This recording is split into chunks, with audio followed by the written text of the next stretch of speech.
అగస్త్య.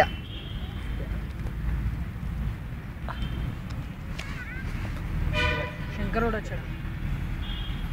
10 రూపాయలు ఉన్నాయని 3 పోయినాయని 3 ఉన్న ఒకటే పోయిన ఒకటే. ఉన్న ఒకటే పోయిన ఒకటే అంటే అర్థమైందా అన్న? అంటే మనీ కోసం టెన్షన్ పడవు.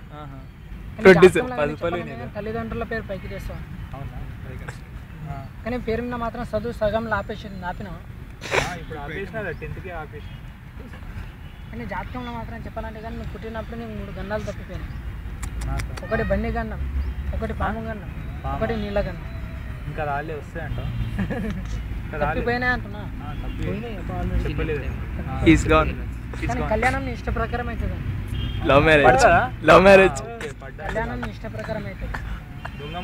కానీ పేరు మీద మాత్రం చెప్పాలంటే కానీ శని గాచారం వెళ్ళిపోయింది. శని గాచారం పోయిందా? పక్కనే ఉన్నా. కానీ ఎంత మంచి పని చేస్తున్నారు నీ చివాట్లు వస్తాయి. ఎంత మంచి పని చేస్తున్నారు నీ చివాట్లు వస్తాయి. కానీ పేరు మీద మాత్రం చెప్పాలంటే నీ వయసు ఎంత అన్న? 21. ఈ నెల నీకు బాగలేదు. ఈ నెల పోవాలి. వచ్చే నెల నుంచి నీ చేతిని 3 శనివారాలు నల్లచిమలికి చెప్పారు. అదే గుడిలో ఉంటాయి కదా, గుడికి పోతారు. నమ్మకున్నా సరే నీ చేతిని మాత్రం 3 శనివారాలు నల్లచిమలికి చెప్పారు. అనుకున్న పని అవుతుంది. మీ ఇంట్లో శుభకార్యం జరిగేది మీ వచ్చే సంవత్సరం అవుతుంది. అంటే పెళ్ళి అన్నది నీది కాదు, మీ ఇంట్లో ఎవరిదైనా అవుతుంది. నేనే పెద్ద కొడుకు. అదే అనుకోకుండా జరుగుతుంది. పెళ్ళి నెక్స్ట్ ఇయర్ అయిపోతా అంటు. ఇంకా మీకు దావత 4th year లోపల. నువ్వు చదువు ఆపేసినావు మధ్యలో. అంటే మీరు 4th year లోపల. ఇంకేం చెప్పలేదు. ఇంతేనా? అయిపోయిందా?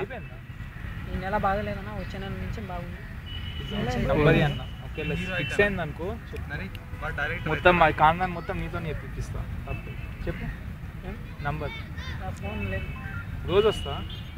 రోజు వస్తా. పక్కా గుర్తుపెట్టుకో. ఇక నేను పక్క గల్లీలు ఉంటా. మంచి ఏంటంటే మళ్ళీ మొత్తం కాందాన్ని చెప్పిస్తా. పంచాంగం చెప్పిస్తా. పోలేదు అనుకో చెప్పాలా అన్న? వద్దు చాలు.